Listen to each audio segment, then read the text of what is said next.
Amén. Bueno, seguimos con nuestra serie que hemos denominado Fundamento.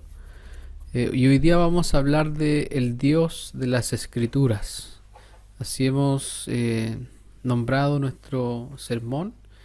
Está nuestro texto bíblico principal ahí en Éxodo, capítulo 3, versos del 1 al 15.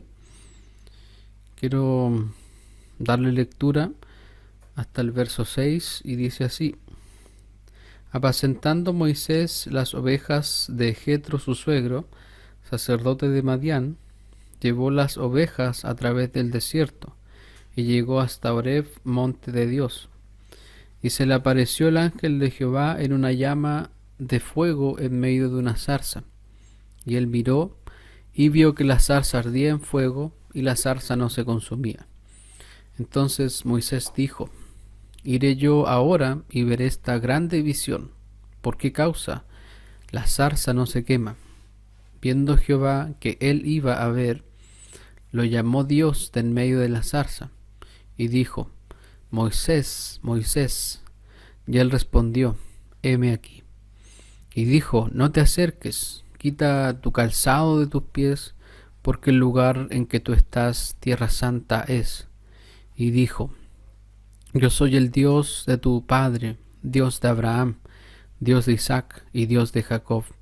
Entonces Moisés cubrió su rostro, porque tuvo miedo de mirar a Dios. Amén. Bueno, como introducción a nuestro tema de hoy día, luego de comprender que Dios exhaló su palabra y nos la dio como suprema autoridad inerrante e infalible, nos es necesario conocer más al autor. Ya sabemos que por el testimonio de las Escrituras, que no contienen errores y son infalibles, ya vemos parte de la perfección del autor. Pero necesitamos ir más allá y profundizar en el ser del autor. Muchas obras literarias se han escrito, muchas de ellas denominadas magníficas a los ojos y opiniones de las personas. El Señor de los Anillos, por ejemplo, es una novela de fantasía épica escrita por el filólogo y escritor británico J.R.R. Tolkien. Este autor creó todo un mundo mitológico que incluso llegó a los cines, apoderándose de muchos premios Oscar.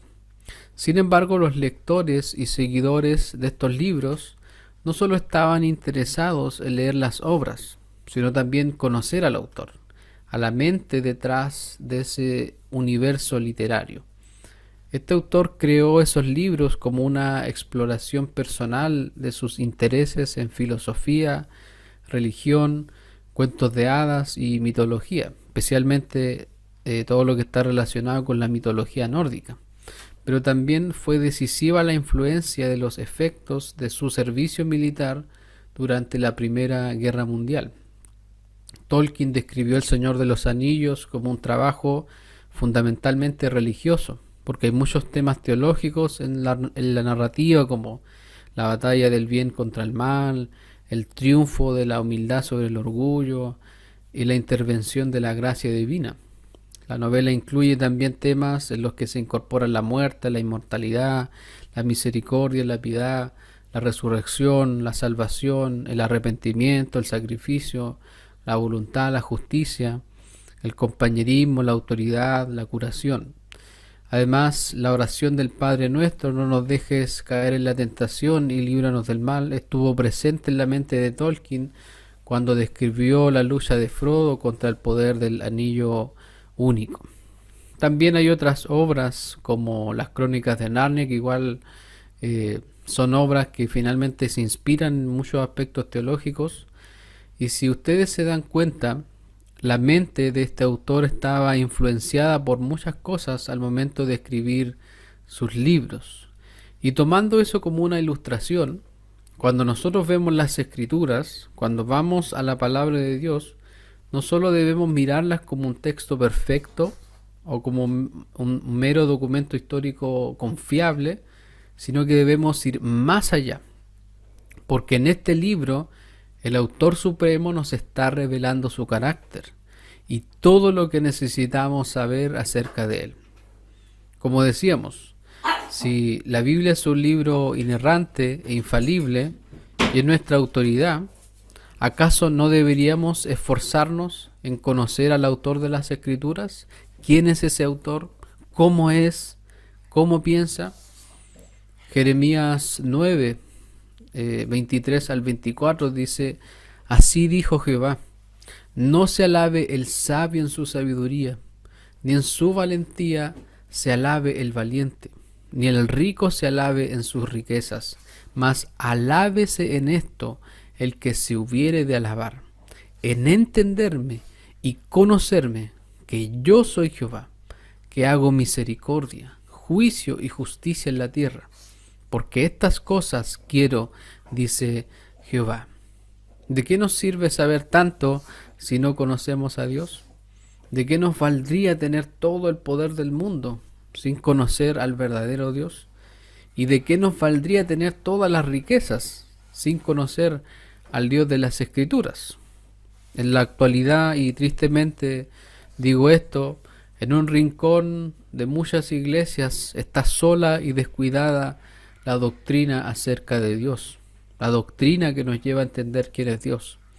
Y aunque debemos reconocer que podemos estudiar mucho a Dios con altos niveles académicos e intelectuales, pero nunca nos podremos elevar más allá del entendimiento de un niño para comprender las profundidades misteriosas y las riquezas del carácter de Dios.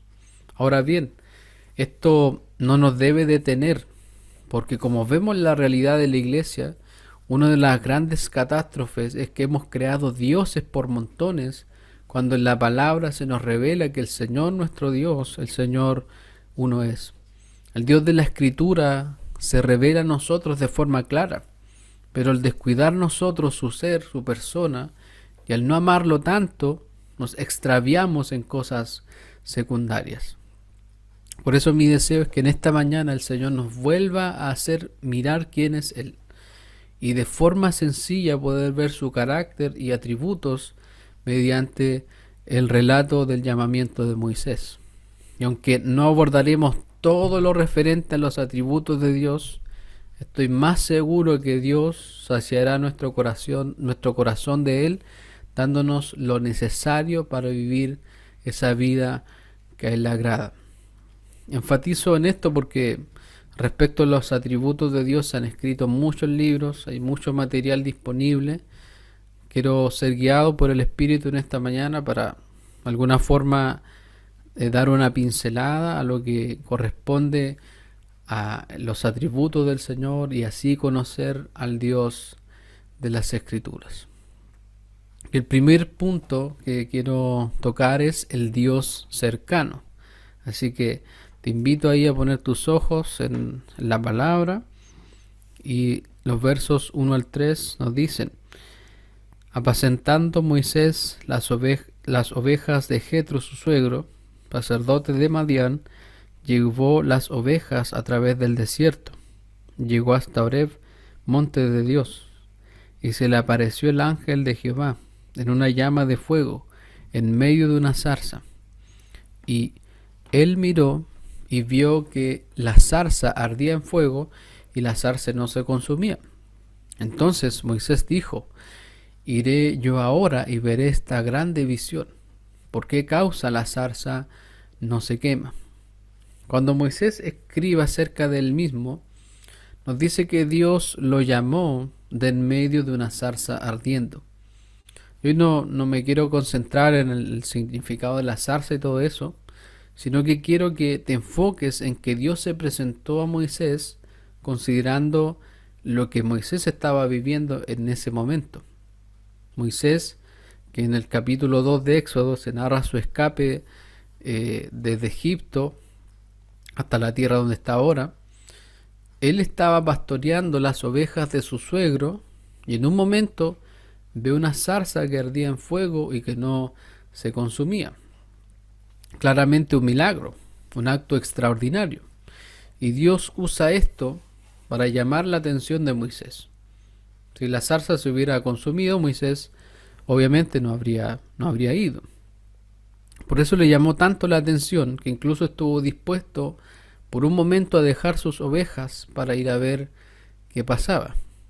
Él no sabía que Dios estaba detrás de todo eso todavía, pero Dios sabe también que nosotros como personas nos gustan los milagros, ver cosas que se salen de lo común. Ahora, estoy seguro que Moisés vio cosas en Egipto también, cosas que hacían los hechiceros y que también se salían de lo común.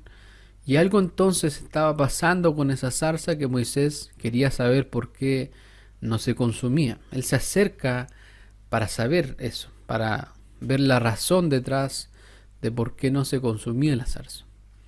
Y podríamos decir que este es uno de los primeros milagros que la Biblia registra, pero si comparamos este milagro con las señales que Dios hizo para sacar a su pueblo de Egipto, este milagro claramente fue una previa para lo que Dios haría con Moisés más adelante. Esto nos lleva, hermanos, a pensar en cómo el Señor se revela en las Escrituras. Él, en su sabiduría, ha actuado acercándose a su pueblo, dando a conocer sus atributos, sus cualidades, y desde el principio de la creación, el Señor se ha revelado de forma progresiva y paulatina. Y como Dios nos revela su carácter, nos llama nuestra atención, porque Él usa palabras y figuras para ayudarnos a entender cómo Él es. Y aquí les pido que me ayuden con algunos textos. El hermano Mauricio, el Salmo 91, verso 4. El hermano Javier, Isaías 66, 1. La hermana María le pido que pueda leer Génesis 6, 6. Y yo voy a estar leyendo el segundo libro de Crónicas, capítulo 16, verso 9. Hermano Mauricio, Salmos 91, 4. Hermano Javier, Isaías 66, 1. Lee nomás, hermano Mauricio, si ya lo tienes. Con sus plumas te cuidará, de tus alas estará. Escudo y adagarda es su verdad.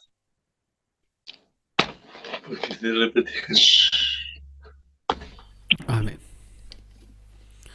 Hermano Javier, Isaías 66, 1.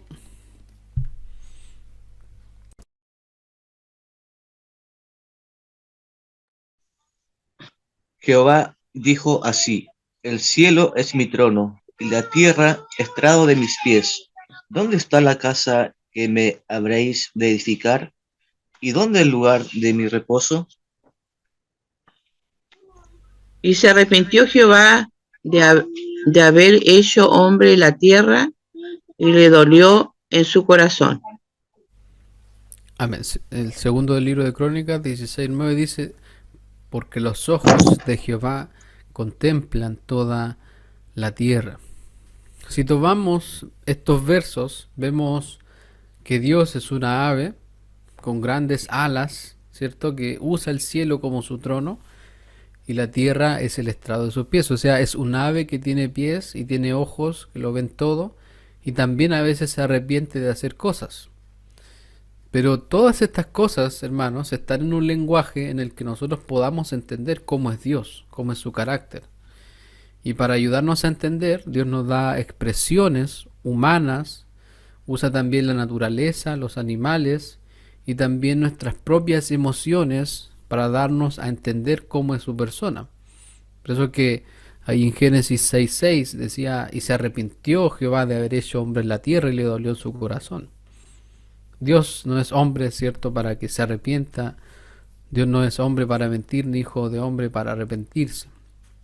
Entonces, cuando leemos estos textos, no por eso llegamos a la conclusión de que Dios tiene un cuerpo humano o animal, porque su misma palabra nos dice que Él es espíritu, es decir, no tiene forma física. Por eso es que muchas veces vemos aparentes contradicciones en el carácter de Dios, porque al enseñarnos su carácter desde una posición sencilla para nosotros de entender, pensamos que Dios actúa igual que nosotros. Sin embargo, durante todas las escrituras vemos al Señor recalcando que no es como nosotros.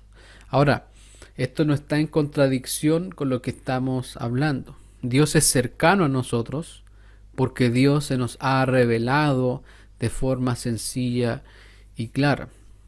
Juan Calvino utilizó una analogía y dijo que Dios nos habla como si estuviera balbuceando. De la misma manera que los padres les hablan a sus hijos recién nacidos, imitando el balbuceo de los bebés, así Dios, cuando desea comunicarse con nosotros los mortales, debe condescender y hablarnos con balbuceos. Y de esta forma nos dio la revelación especial de su palabra para que conozcamos quién es Él, cómo es y qué es lo que ha hecho en la historia. El Salmo 50, 21 dice: estas cosas hiciste y yo he callado. Pensabas que de cierto sería como tú, pero te reprenderé y las pondré delante de tus ojos. Él en su revelación nos deja en claro esto, porque a menudo pensamos que Dios es como nosotros, y es esto lo que ha provocado miles de problemas en nuestro mundo.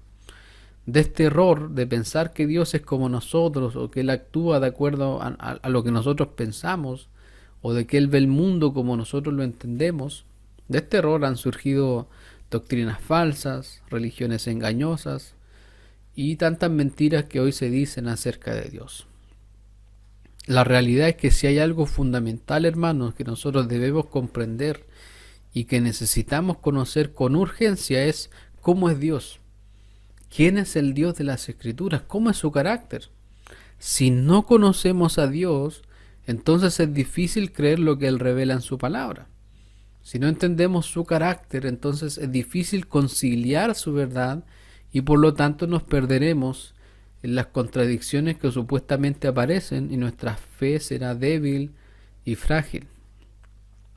El verso 4 de nuestro texto central dice: viendo Jehová que él iba a ver, lo llamó Dios de en medio de la zarza y dijo: Moisés, Moisés. Y él respondió: heme aquí. Si ustedes se dan cuenta, la zarza fue el punto de entrada para que Dios se revelara a Moisés. Desde ahí lo llamó por su nombre, a Moisés. Desde ya vemos uno de los atributos incomunicables de Dios. Es decir, esos atributos que solo Dios puede tener y que nadie más se los puede dar. Todos nosotros, al ver a una persona por primera vez, debemos preguntar su nombre. Pero Dios llama a todos por su nombre porque Él es omnisciente. Él nos ha examinado y sabe todo acerca de nosotros, como el Salmo 139 lo enseña. Luego de llamar a Moisés por su nombre, Él le dice: no te acerques, quita tu calzado de tus pies, porque el lugar en que tú estás, tierra santa es. La petición de Dios también era cercana para Moisés, porque en la cultura egipcia los sacerdotes hacían esta práctica de quitarse el calzado de sus pies en los templos egipcios, y en el oriente quitarse los zapatos es un simbolismo de contaminación personal. Y no solo eso, sino también era un reconocimiento personal de la indignidad de la persona de estar frente a la santidad de Dios. Y si te das cuenta, todo lo que Moisés estaba viviendo es un llamado, en su llamado era la antesala de lo que Dios haría por medio de él, porque Moisés se convirtió en el profeta de Dios que llevaría el mensaje de santidad de Dios al pueblo. Ahí en Levítico 19, del 1 al 2, vemos lo que el Señor le dice a Moisés. Habló Jehová a Moisés diciendo: habla a toda la congregación de los hijos de Israel y diles: santos seréis, porque santo soy yo, Jehová vuestro Dios. A diferencia de la omnisciencia, la santidad es un atributo comunicable de Dios. Si Moisés, después de su llamado, pudo comunicarse con Dios es porque Dios lo había santificado, lo había apartado para sus propósitos. Dios transmite la santidad a su pueblo, a nosotros, y nos llama a ser santos. Por eso es que se distingue el atributo comunicable del incomunicable, porque en ninguna parte se nos dice ustedes serán omniscientes porque yo el Señor soy omnisciente. El Señor en ninguna parte nos dice ustedes tienen que saberlo todo, tener todo el conocimiento así también como yo lo tengo. Esa es una forma de identificar un atributo comunicable de Dios, porque Él nos exhorta a tenerlo en nosotros por medio de su omnipoder, por medio de Él. Y luego de Dios mostrarle la santidad a Moisés, le dice, y dijo, yo soy el Dios de tu padre, Dios de Abraham, Dios de Isaac y Dios de Jacob. Entonces Moisés cubrió su rostro, porque tuvo miedo de mirar a Dios. Si ustedes se dan cuenta, Dios se da a conocer a los antiguos como el Dios de Abraham, de Isaac y de Jacob. Él nunca dice, yo fui el Dios de Abraham, y él me falló y luego tomé a Isaac. Pero Isaac también me falló, cometió pecados contra mí y luego tomé a Jacob. No, sino que él nos comunica su fidelidad, otro atributo comunicable. Y el texto que leyó nuestro hermano Javier ahí en Hebreos 6:13 dice, porque cuando Dios hizo la promesa a Abraham, no pudiendo jurar por otro mayor, juró por sí mismo. Y si ves la vida de Abraham, Isaac y Jacob, no verás perfección en ellos, sino que verás su debilidad, su infidelidad. Pero al mismo tiempo vas a ver a Dios, el Todopoderoso, obrando en ellos, comunicándoles sus atributos, santificándoles, dándoles fidelidad y afirmándolos en su pacto eterno. Esto nos deja ver que necesitamos conocer a Dios con todos sus atributos, no solo exaltando algunos de ellos, sino que viendo todos sus atributos relacionados y cómo ellos revelan las grandes verdades que Él nos transmite en su palabra. Dios es cercano a nosotros en el sentido de que se ha revelado en una forma que podemos comprender. Dios le habló a Moisés en hebreo. Si esto fuera una historia de superhéroes o una historia de ciencia ficción quizás, Dios hubiera hablado en otro idioma, en símbolos que se hubieran tenido que descifrar, pero lo más probable es que nadie hubiera entendido quién era. Y aquí le pido a mi hermano Mauricio que pueda leer Hechos capítulo 17, versos del 24 al 27, por favor. Hechos 17, versos del 24 al 27.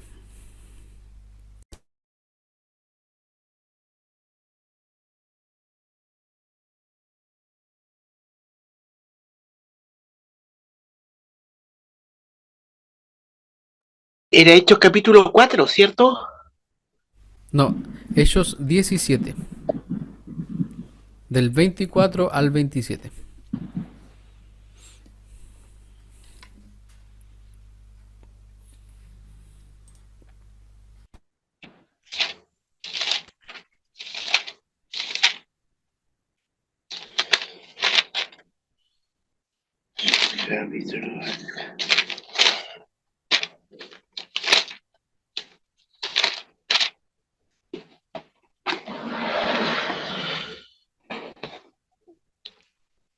Dice, el Dios que hizo el mundo y todas las cosas que en él hay, siendo Señor del cielo y de la tierra, no habita en templo hecho por manos humanas, ni es honrado por manos de hombre como si necesitara algo, pues Él es quien da a todos la vida y el aliento y todas las cosas.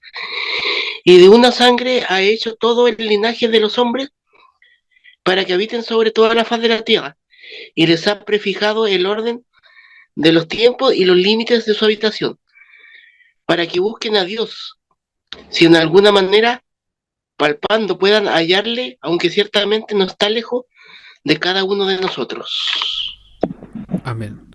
Dios no es un Dios lejano, porque Él durante toda la historia ha mostrado su gracia para con nosotros, hablándonos con claridad y mostrándonos su verdad que preservó con su poder y la entregó a su pueblo, su iglesia y al mundo para que conozcan el camino de la verdad. Segundo punto, el Dios yo soy el que soy. Y aquí seguimos en nuestro texto central. Voy a leer los versos del 7 al 10. Dijo luego Jehová: bien he visto la aflicción de mi pueblo que está en Egipto, y he oído su clamor a causa de sus exactores, pues he conocido sus angustias, y he descendido para librarlos de mano de los egipcios y sacarlos de aquella tierra a una tierra buena y ancha, a tierra que fluye leche y miel, a los lugares del cananeo, del eteo, del amorreo, del fereceo, del heveo y del jebuseo. El clamor pues de los hijos de Israel ha venido delante de mí, y también he visto la opresión con que los egipcios los oprimen. Ven por tanto ahora, y te enviaré a Faraón, para que saques de Egipto a mi pueblo, los hijos de Israel. En Génesis 15:13, Dios le dijo a Abraham que su pueblo sería oprimido en Egipto durante 400 años. Pero también le dice en el verso 14: mas también a la nación a la cual servirán juzgaré yo, y después de esto saldrán con gran riqueza. Entonces, lo que Dios le está diciendo a Moisés es que ha llegado el tiempo del cumplimiento de su palabra. Liberación para su pueblo, gracia para su pueblo y justicia para Egipto. Salmo 103, versos del 8 al 12, nos dicen una de las verdades que más aparecen en las Escrituras: misericordioso y clemente es Jehová, lento para la ira y grande en misericordia, no contenderá para siempre, ni para siempre guardará el enojo. No ha hecho con nosotros conforme a nuestras iniquidades, ni nos ha pagado conforme a nuestros pecados. Porque como la altura de los cielos sobre la tierra, engrandeció su misericordia sobre los que le temen. Cuanto está lejos el oriente del occidente, hizo alejar de nosotros nuestras rebeliones. Si vemos las palabras de Dios a Moisés, nos damos cuenta de que Dios está mostrando su misericordia a su pueblo a quien ha jurado amor. A un Dios conociendo el corazón infiel del pueblo de Israel, vio su aflicción, escuchó su clamor, conoció sus angustias, los cuidó por 400 años en Egipto y ahora estaba listo para iniciar su plan de redención para ellos. ¿Merecían los israelitas ser salvados? ¿Eran mejores que los egipcios? No a las dos preguntas. Pero Dios es justo y pagaría a los egipcios por los pecados de ellos, por oprimir a su pueblo. Y Dios fue lento, paciente para mostrar su ira contra ellos. 400 años, 4 generaciones completas pasaron hasta que Dios llamara a Moisés para mostrar su gracia a Israel. Ahí en el verso 11 vemos lo que Moisés le responde a Dios. ¿Quién soy yo para que vaya Faraón y saque de Egipto a los hijos de Israel? Si nos damos cuenta, en el capítulo anterior de Éxodo, Moisés, cuando ya era adulto, fue a visitar al pueblo de Israel, cuando estaban en plena faena, en pleno trabajo, y vio cómo uno de los egipcios maltrataba a un israelita. En ese momento, Moisés mató al egipcio y tomó la justicia por sus propias manos.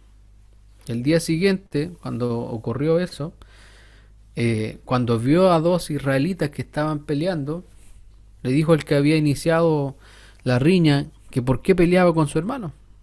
Y en ese momento, uno de esos hombres le dijo a Moisés: ¿y a ti quién te nombró para ser nuestro príncipe y juez? ¿Vas a matarme como mataste ayer al egipcio? Eso provocó que la misión de ayuda que Moisés había emprendido se acabara y huyó de Egipto. Y ahora cuando Dios le estaba dando la misión de ir a Faraón, ya no se sentía tan comprometido con su pueblo. Ya no quería ayudar y comenzó a poner objeciones. ¿Quién soy yo para que vaya a Faraón y saque de Egipto a los hijos de Israel? ¿Acaso no es esta la pregunta que todos nos hacemos delante de Dios? ¿Quién soy yo? Claramente viene de un corazón centrado en uno mismo, que necesita conocer más a Dios. Y bueno, Moisés en el proceso que estaba pasando también tenía muchas preguntas, pues no conocía a Dios, pero ya no importaba estar hablando con alguien en la zarza, porque claramente Dios había confirmado al corazón de Moisés que esta era una conversación con el Dios de su padre, de Abraham, de Isaac y Jacob. Este Dios que responde a su pregunta. Y fíjense cómo Dios responde a la pregunta de Moisés. Ve, porque yo estaré contigo, y esto te será por señal de que yo te he enviado. Cuando hayas sacado de Egipto al pueblo, serviréis a Dios sobre este monte. La respuesta de Dios no es, bueno, tú eres Moisés, tú eres un campeón, tú defendiste al israelita que estaba siendo golpeado, y yo vi eso positivo en ti y te escogí para esta tarea. Esa no es la respuesta de Dios, porque Él le dice, ve, porque yo estaré contigo. Piensa por un momento en esto. ¿Cómo Moisés recibe esta respuesta? Yo creo que él pensó, el Dios que hizo arder la zarza y no consumirse, el Dios que me pidió por su santidad que me quitara mis sandalias, el Dios de mi padre, de Abraham, de Isaac y de Jacob, el Dios que ha visto la aflicción de su pueblo estará conmigo. Y no solo eso, sino que Dios le prometió que sacaría al pueblo y le daría una señal. Y sigue la conversación. Dijo Moisés a Dios, he aquí que llego yo a los hijos de Israel, y les digo, el Dios de vuestros padres me ha enviado a vosotros. Si ellos me preguntaren, ¿cuál es su nombre? ¿Qué les responderé? Moisés no le dice a Dios, Dios, pero yo te estaba preguntando quién soy yo. ¿Por qué me dices, ve, porque estaré contigo y todo lo demás? Si te das cuenta, ahora las preguntas se centran en Dios. Y es en este punto donde debemos parar todo, dejar lo que estamos haciendo y detenernos, porque el verso que viene es histórico y tiene tal trascendencia e importancia en la revelación del Dios de las Escrituras que debemos tomarlo con reverencia y adoración. Por eso es que Moisés estaba hablando con Dios, pero con su rostro cubierto y sus pies descalzos, pues solo delante de Dios podemos ver nuestra profunda maldad y pecado, pero por su gracia podemos permanecer vivos delante de Él. O sea, el hecho de que Moisés podía hablar con Dios ya era una muestra de la gracia de Dios. Porque ¿quién puede hablar con Dios de esa forma, sin morir? No hay una otra forma de hablar con Dios y no morir. Y si te das cuenta, lo que Dios hizo en aquel momento fue santificar a Moisés para que pudiera hablar con él. Lo apartó para él. Moisés estaba sucio, lleno de pecado. Pero Dios le mostró su amor y lo mantuvo con vida delante de él. ¿Qué no es acaso lo que Dios hace con nosotros cuando viene a nuestras vidas? Por medio de su palabra nos muestra quién es Él. Y al mismo tiempo vemos quiénes somos. Vemos nuestro pecado, nuestra miseria, y lo único que nos puede mantener con vida delante de Él es su amor. El día que el Señor me llamó, yo sentía un fuego que ardía en mi interior. Yo decía, yo necesito a Cristo. Yo necesito a este Salvador. No puede pasar un día más sin que yo no me rinda ante el trono de Dios. Y ahora Moisés en el suelo recibirá la respuesta de Dios. Y fíjense lo que dice el verso 14. Y respondió Dios a Moisés, yo soy el que soy. Y dijo, así dirás a los hijos de Israel, yo soy, me envió a vosotros. Estoy seguro que si le preguntamos a cualquier esposo por qué ama a su esposa, te dará varias razones. Porque es bonita, porque es amorosa, es inteligente, esforzada y tantas otras características que se podrían mencionar. Pero lo que en realidad trasciende sobre todas esas cosas es el nombre de la persona. Yo amo a mi esposa porque es Claudia. Y no existe otra Claudia como ella, no ha habido, no hay ni habrá en toda la historia alguien más como mi esposa. Digo esto porque cuando deseamos llegar a la esencia de una persona, sus atributos y lo que significa para nosotros, todo se resume en el nombre de la persona. Y cuando nosotros miramos a Dios y conocemos su nombre, yo soy el que soy, entonces sabemos inmediatamente que el Señor revela por medio de su nombre cosas acerca de la excelencia de su ser y los atributos perfectos de su carácter. A diferencia de nuestra cultura, en aquel tiempo los nombres estaban asociados a algo de la persona. Moisés significaba sacado de las aguas. Isaac significaba risa. Y así vemos que cada nombre nos revela algo importante de las personas. Y bueno, con el nombre de Dios no hay excepción. Recuerda que Dios es cercano y el revelar su nombre de esta forma tiene una intención. Dios desea que nosotros centremos nuestra adoración no solamente en sus obras, sino en quién realmente es Dios. Las personas en el tiempo de Jesús lo seguían porque habían comido pan y se saciaron. Ni siquiera lo seguían por las señales que hacía. Muchas veces nosotros adoramos a Dios por las cosas que ha hecho por nosotros, por la provisión que nos da, por el sustento diario, pero nuestra adoración en muchas ocasiones no está centrado en su carácter, en quién es Él. Si amamos a una persona porque nos cuida y nos atiende bien, y llega el día donde esa persona ya no puede hacer eso por nosotros, porque quizás tiene una enfermedad terminal o mental, y dejamos de amarle, es porque no amábamos a la persona, sino a lo que la persona hacía por nosotros. A menudo nos pasa eso con Dios. Por un momento pasamos por aflicciones, y como nuestra adoración no está centrada en el ser de Dios, sino en sus obras, entonces se nos olvida su carácter, creyendo que las aflicciones no tienen que ver también con el carácter del Señor. Cuando pasamos por cualquier dificultad y perdemos la cabeza y nos desvelamos, nos olvidamos de que Dios es soberano, de que Él está en control de todo. Y todos nosotros tenemos estas crisis. Y es por eso que necesitamos fundamentar nuestro corazón en el carácter de Dios, en su fidelidad, en su amor, en su eternidad. Cada perfección del Señor nos debe llevar a una vida de paz. No un paraíso terrenal donde nada importa, ¿verdad? Sino a esa vida para la gloria de Dios. Entonces, lo que nos llevará a eso es el nombre de Dios, que nos debe llevar a pensar y meditar en Él. Y yo soy el que soy, lo que en un principio nos quiere comunicar es que antes de que todas las cosas existieran, Dios era.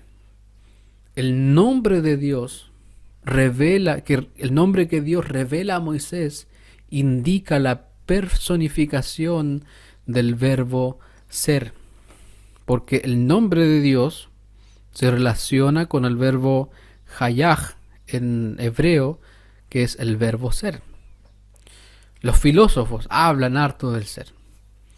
Y la primera ley de la termodinámica postulada por Lavoisier, ahí por el siglo XVIII, dice que la energía ni se crea ni se destruye y que solo se transforma. Hace años muchos científicos pensaban que el universo era eterno, que el universo podía existir por su propio poder. que no tuvo un punto de partida. Pero con el paso del tiempo la ciencia cambió su enfoque e incluso con la aceptación de la teoría del Big Bang, entendieron que hubo un punto de partida donde todo fue creado, la energía y toda la materia del universo. Y si vemos el mundo, si tú miras el mundo, hermanos, todas las cosas que hay, todo lo creado, todo tiene algo en común. Incluso hay una canción que nos habla de eso, que dice, cambia, todo cambia. Todo está en un estado de transformación. Todo está cambiando. Nosotros tenemos un inicio y un fin, naturalmente hablando. Nacemos, crecemos, nos desarrollamos y morimos. Todo cambia en nosotros. A veces para bien y otras para mal. Y si somos criaturas, si somos creación de Dios, lo que nos define es la realidad de que estamos en constante cambio. Cuando Dios nos dice, yo soy el que soy, cuando Él revela su nombre, Él está haciendo una diferencia entre Él y nosotros. Él es el ser supremo y tú y yo, seres humanos. Dios es el ser. Solo Él es independiente. Solo Él es eterno, sin principio ni fin, alfa y omega. Solo Él tiene vida en sí mismo. Solo Él existe por su propio poder, mientras que todo lo que nosotros somos es dependiente, tiene principio, fin, y obtenemos aliento de vida del poder del Ser Supremo. Nuestro hermano Mauricio leía Hechos hace un momento, Hechos 17, del 27 al 28, lo voy a leer, porque el 28 no lo leímos, para que busquen a Dios, si en alguna manera, palpando, puedan hallarle, aunque ciertamente no está lejos de cada uno de nosotros, porque en Él vivimos y nos movemos y somos, como algunos de vuestros propios poetas también han dicho, porque linaje suyo somos. Todos nosotros, cada criatura, todo lo que Él ha creado, vive, se mueve y es en Dios, el ser. Sin Dios nada es.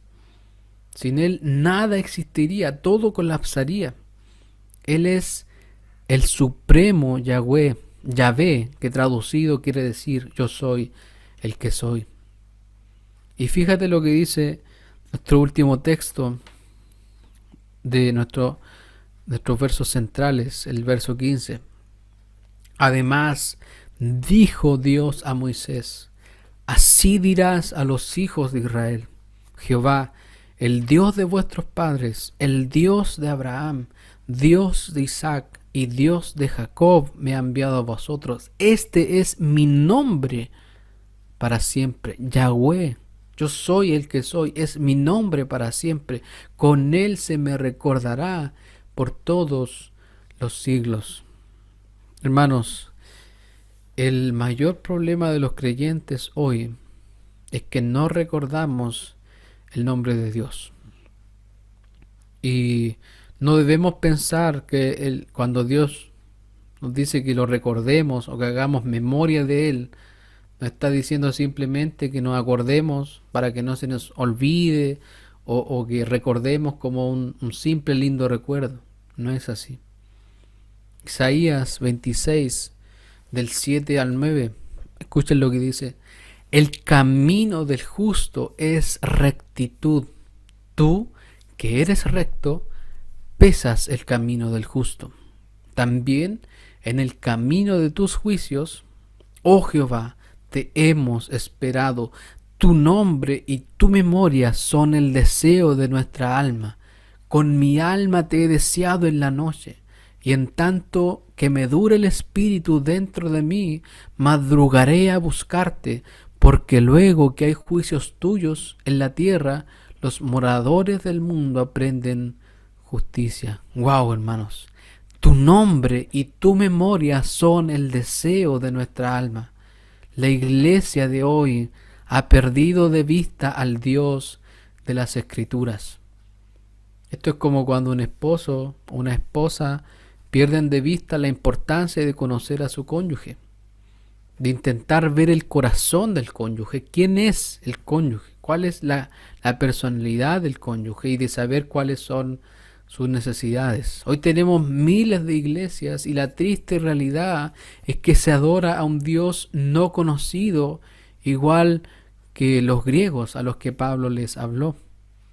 La mayoría están preocupados de ¿qué quiere Dios? Todos se preguntan, ¿qué quiere Dios? ¿Qué quiere Dios de mí? ¿Qué quiere Dios que yo haga? ¿Qué hacemos, Dios? Todos, la mayoría del tiempo estamos preocupados por responder esa pregunta. Pero la pregunta que nos debemos hacer cada día es ¿quién es Dios? ¿Quién es mi Dios?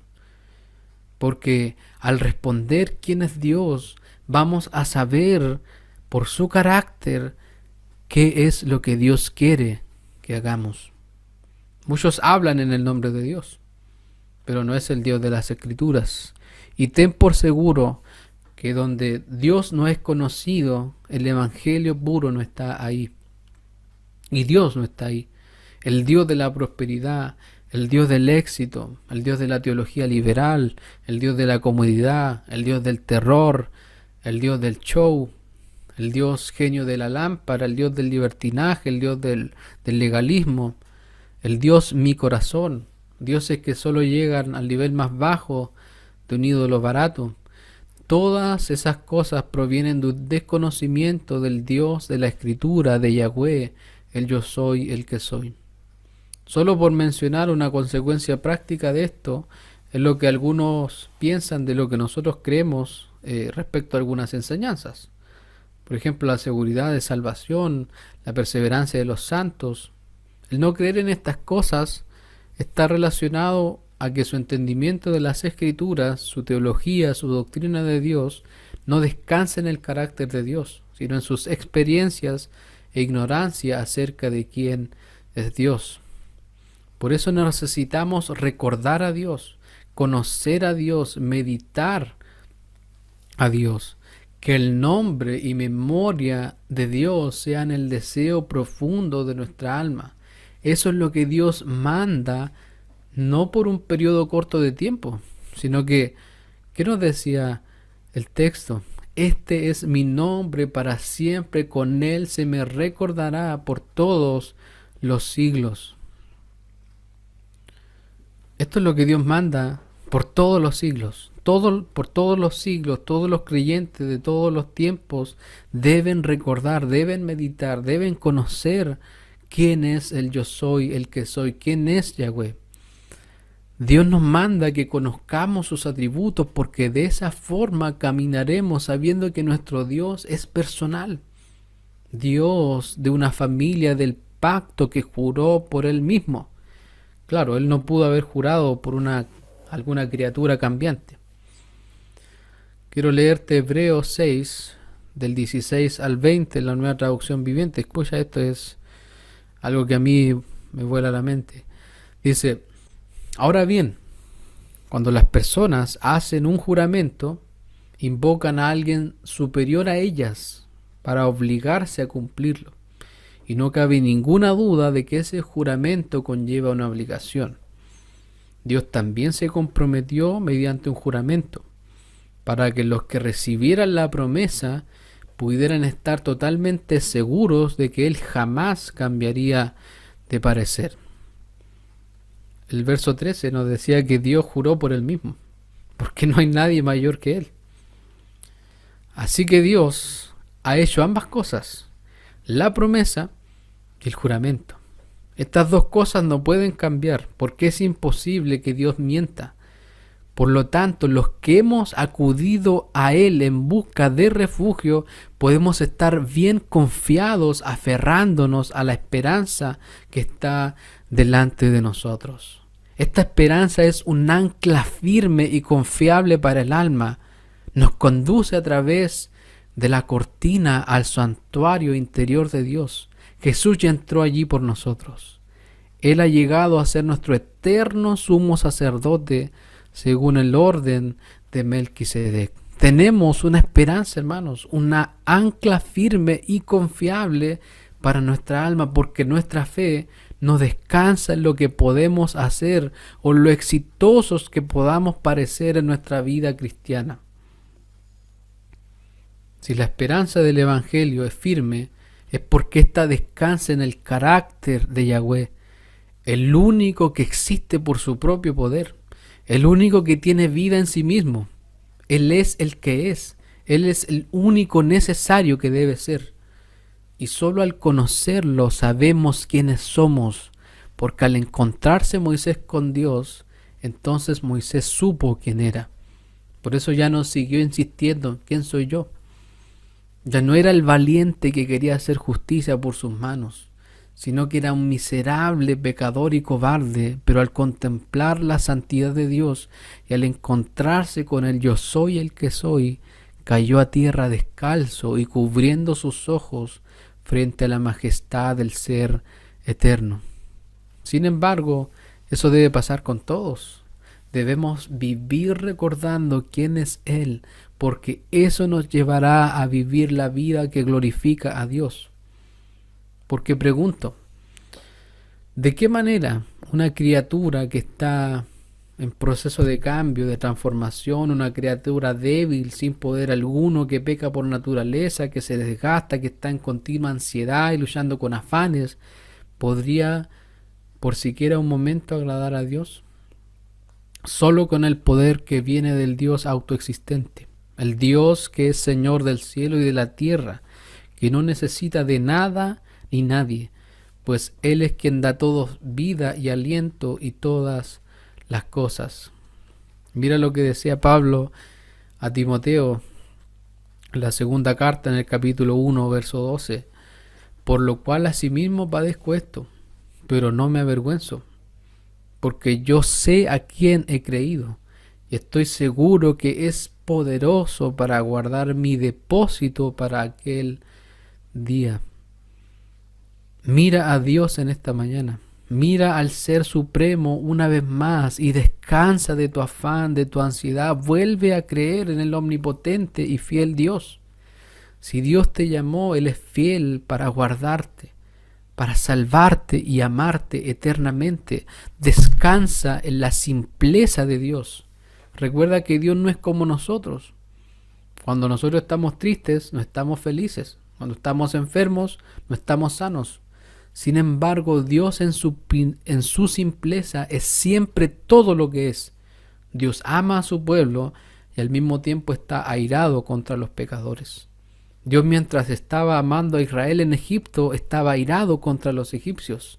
No hay contradicciones en su ser. Dios no puede dejar de amar a su pueblo ni por un segundo, porque su amor está ligado a su eternidad. Y este amor que siente por su pueblo no viene del día en el que le dijimos que sí, sino que Él nos ha amado, como dice Efesios 1, incluso antes de haber hecho el mundo. Él nos amó y eligió en Cristo por su pura gracia soberana. En esta mañana, querido hermano y hermana, mira al Dios de la Escritura, a Yahweh, yo soy el que soy, y pregúntate, ¿por qué te abates, oh alma mía? ¿Y por qué te turbas dentro de mí? Espera en Dios, porque aún he de alabarle, salvación mía y Dios mío. Amén. Te invito a tener un momento de oración.